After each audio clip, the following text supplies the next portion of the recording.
आज है 8 मई 2026 दिन शुक्रवार। Welcome back to clean news MP. चलिए देखते हैं मध्य प्रदेश की 25 फटाफट बड़ी खबरों को। इससे पहले आप न्यूज को कहां से देख रहे हैं हमें कमेंट में बताना बिल्कुल ना भूलें। साथ ही हमारे फेसबुक पेज को भी फॉलो करें। फेसबुक पेज का लिंक डिस्क्रिप्शन में दिया गया है। नर्सिंग छात्रों का रजिस्ट्रेशन शुरू, बीएचएमएस पर जल्द निर्णय का आश्वासन, एसपी यूनिवर्सिटी ने दी सफाई। बालाघाट के सरदार पटेल यूनिवर्सिटी में नर्सिंग छात्रों के रजिस्ट्रेशन और बीएचएमएस डॉक्टर्स के स्थायी पंजीकरण को लेकर चल रहे विवाद पर प्रशासन ने स्पष्ट सफाई दी। कुलाधिपति ने बताया कि तकनीकी समस्या के कारण नर्सिंग रजिस्ट्रेशन रुका था, जिसे अब ठीक कर प्रक्रिया शुरू कर दी गई। वहीं 2017 बैच के बीएचएमएस डॉक्टर्स का मामला कोर्ट में विचाराधीन है। करीब 47 नर्सिंग छात्राएं और 37 डॉक्टर प्रभावित थे।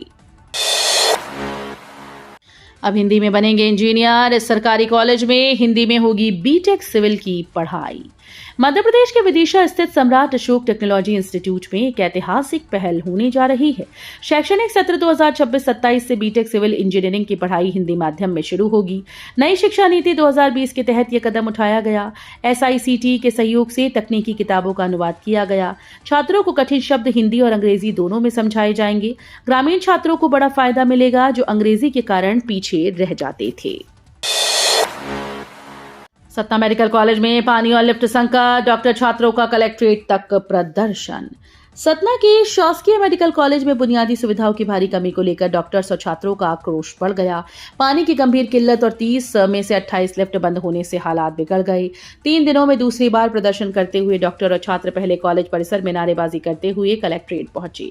करीब 650 लोग इस संकट से प्रभावित हैं। प्रदर्शनकारियों ने चेतावनी दी कि अगर जल्द समाधान न हुआ तो आंदोलन और तेज किया जाएगा। डबल जीओपार्डी पर एमपी हाईकोर्ट सख्त, बोला देरी के आधार पर खारिज नहीं हो सकती याचिका। मध्य प्रदेश हाईकोर्ट ने अहम फैसलों में कहा कि डबल जीओपार्डी यानी एक ही अपराध में दोबारा ट्रायल से बचाव का अधिकार संवैधानिक और मौलिक अधिकार है। कोर्ट ने साफ किया कि ऐसी याचिका को केवल देरी या सबूत पेश करने की जरूरत बताकर खारिज नहीं किया जा सकता। जस्टिस सुबोध अभ्यंकर की बेंच ने कहा कि किसी व्यक्ति को एक ही मामले में बार बार ट्रायल झेलने के लिए मजबूर नहीं किया जा सकता। कोर्ट ने निचली अदालत का आदेश रद्द कर मामले पर दोबारा सुनवाई के निर्देश दिए। दलहन आत्मनिर्भरता मिशन के लिए एमपी का बड़ा दांव, 2442 करोड़ का बजट मंजूर। मध्य प्रदेश सरकार ने राष्ट्रीय दलहन आत्मनिर्भरता मिशन के तहत 2442 करोड़ रुपए का बड़ा बजट मंजूर किया। मध्य प्रदेश के सभी 55 जिलों में दाल मिल और प्रोसेसिंग यूनिट स्थापित की जाएगी। तुअर, उड़द और मसूर की फसलों की एमएसपी पर 100% खरीद की गारंटी दी गई, जबकि उड़द पर 600 रुपए प्रति क्विंटल बोनस भी मिलेगा। सरकार का लक्ष्य दाल उत्पादन बढ़ाकर आयात पर निर्भरता कम करना है। एमपी में आदिवासियों पर बड़े अपराध, केंद्रीय मंत्री बोले जागरूक हुआ शेड्यूल्ड ट्राइब समाज। एनसीआरबी की ताजा रिपोर्ट में मध्य प्रदेश में आदिवासियों पर अत्याचार के 3165 मामले दर्ज होने का खुलासा हुआ।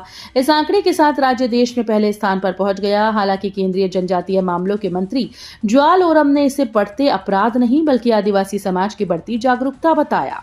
उनका कहना है कि अब जनजातीय वर्ग अपने साथ होने वाले अत्याचार के खिलाफ खुलकर शिकायत दर्ज करा रहे हैं। सिंगर्स 2028 की तैयारी तेज, भोपाल जंक्शन पर बनेगा 20 करोड़ का तीसरा फुटओवर ब्रिज।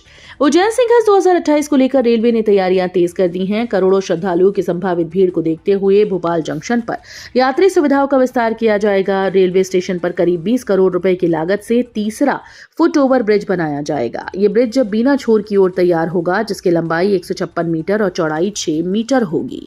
रेलवे अधिकारियों के मुताबिक परियोजना की प्रक्रिया शुरू हो चुकी है और लक्ष्य है कि सिंहस्थ मेले से पहले निर्माण कार्य पूरा कर यात्रियों को बेहतर और सुरक्षित सुविधा उपलब्ध कराई जा सके।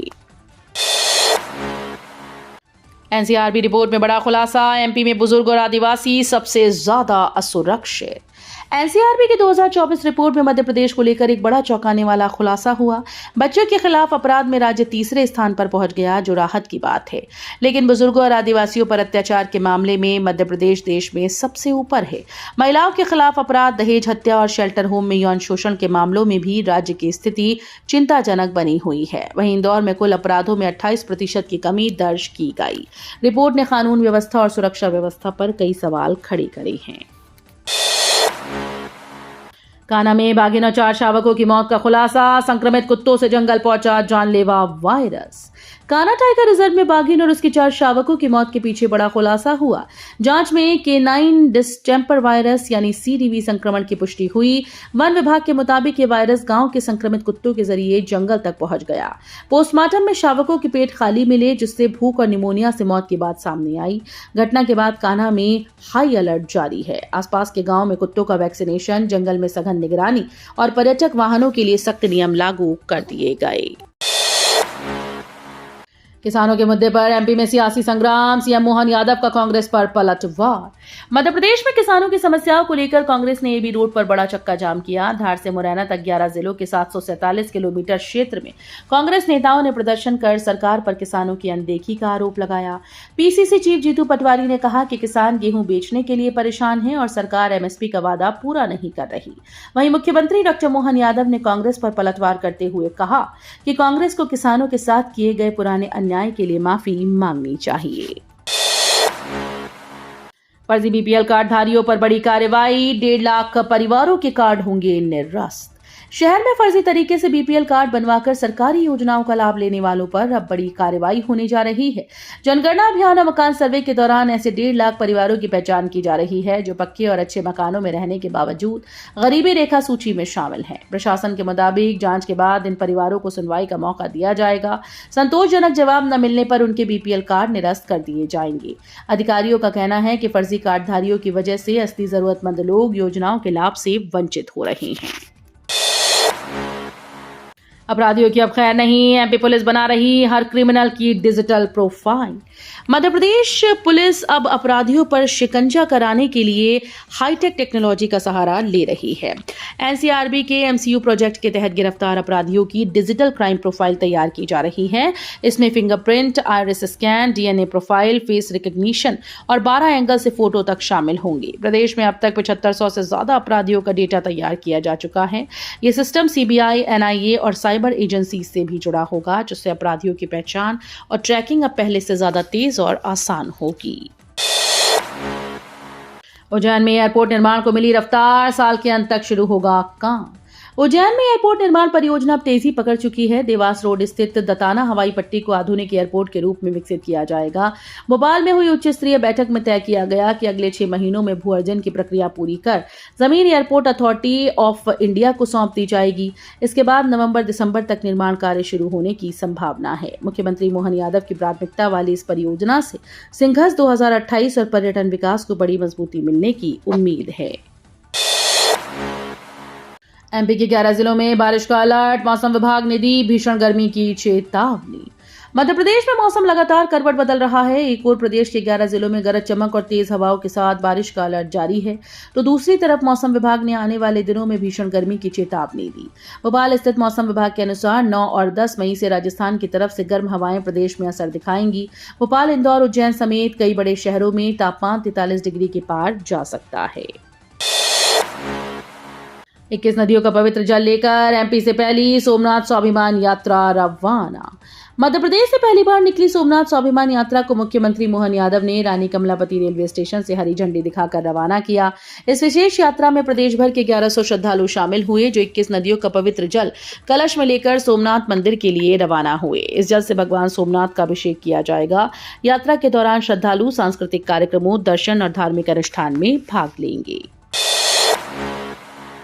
एक पेड़ पर 234 किस्म के आम, लखनऊ के वैज्ञानिक चमत्कार ने सबको हैरान किया। लखनऊ स्थित केंद्रीय उपोष्ण बागवानी संस्थान में लगा एक अनोखा आम का पेड़ इन दिनों चर्चा का केंद्र बना हुआ है। इस एक पेड़ में 234 किस्म के आम उगाए गए। किसी डाल पर दशहरी, कहीं चौसा तो कहीं तोतापरी और बादाम आम नजर आ रहे हैं। केंद्रीय कृषि मंत्री शिवराज सिंह चौहान ने संस्थान पहुंचकर इस अद्भुत पेड़ का निरीक्षण किया और वीडियो के जरिए इसकी खासियत लोगों तक पहुंचाई। वैज्ञानिकों की ये उपलब्धि बागवानी क्षेत्र में बड़ी मिसाल मानी जा रही है। भोपाल का बड़ा तालाब संकट में, गिरता जलस्तर, बढ़ रहा पानी की चिंता। बड़ा तालाब का लगातार गिरता जलस्तर अब चिंता का कारण बनता जा रहा है। भोपाल के करीब 40% आबादी की प्यास बुझाने वाला ये प्रमुख जल स्रोत गर्मी बढ़ने के साथ साथ तेजी से सिकुड़ रहा है। हर साल मई जून में जलस्तर कम होता है, लेकिन इस बार शुरुआती गर्मी में हालात गंभीर दिखाई दे रहे हैं। बढ़ते तापमान और पानी की लगातार खपत ने नगर निगम की चिंता बढ़ा दी। अगर समय रहते प्रभावी कदम न उठाए गए तो आने वाले दिनों में जल संकट और भी गहरा सकता है। गेहूं खरीद केंद्रों पर किसान का फूटा गुस्सा, बीजेपी सांसद दर्शन सिंह चौधरी को सुनाई खरी खोटी। नरसिंहपुर जिले के साले चौका गेहूं खरीदी केंद्र पर किसानों का गुस्सा उस वक्त फूट पड़ा जब बीजेपी सांसद दर्शन सिंह चौधरी निरीक्षण के लिए पहुंचे। किसान पिछले 7 दिनों से खरीदी शुरू होने का इंतजार कर रहे हैं, लेकिन उनकी फसल की तुलाई नहीं हो सकी।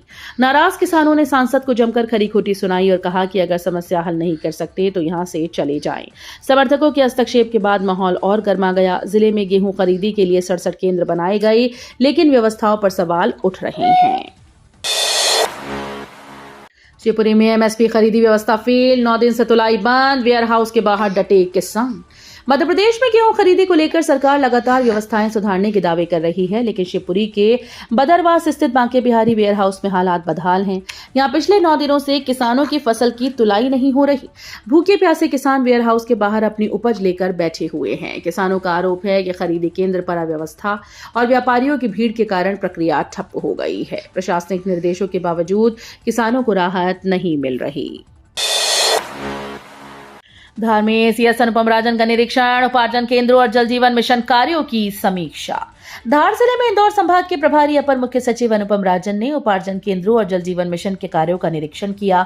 उन्होंने बक्साना और लेबर केंद्रों पर किसानों के लिए छांव, पेयजल और बैठने की पर्याप्त व्यवस्था के निर्देश दिए। राजन ने इलेक्ट्रॉनिक तौल कांटे सुचारू रखने, FAQ मानकों के अनुसार गेहूं खरीदी, बारदाना तिरपाल उपलब्ध कराने और त्वरित परिवहन सुनिश्चित करने को कहा।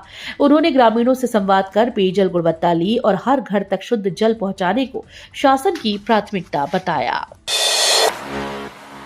मॉनसून से पहले फिर शुरू हुआ नाला निर्माण, 2.80 करोड़ की योजना से जलभराव से राहत की उम्मीद। रायसेन शहर में मॉनसून से पहले अधूरे पड़े नाला निर्माण कार्य में एक बार फिर से रफ्तार पकड़ ली।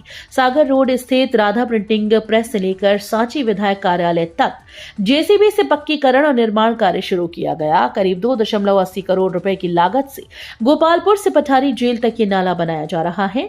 लंबे समय से ठप पड़े इस काम के दोबारा शुरू होने से स्थानीय लोगों को जल भराव की समस्या से राहत मिलने की उम्मीद है। शहडोल बस स्टैंड में रसूखदारों का कब्जा, प्रशासन की कार्रवाई पर उठे सवाल। शहडोल का बस स्टैंड इन दिनों अव्यवस्था और दबंगई का केंद्र बन गया है। जहां एक ओर नगर पालिका ने बाहर के छोटे ठेले हटाकर कार्रवाई दिखाई, वहीं परिसर के भीतर जमे रसूखदार बस संचालकों पर कोई सख्त कदम नहीं उठाया गया।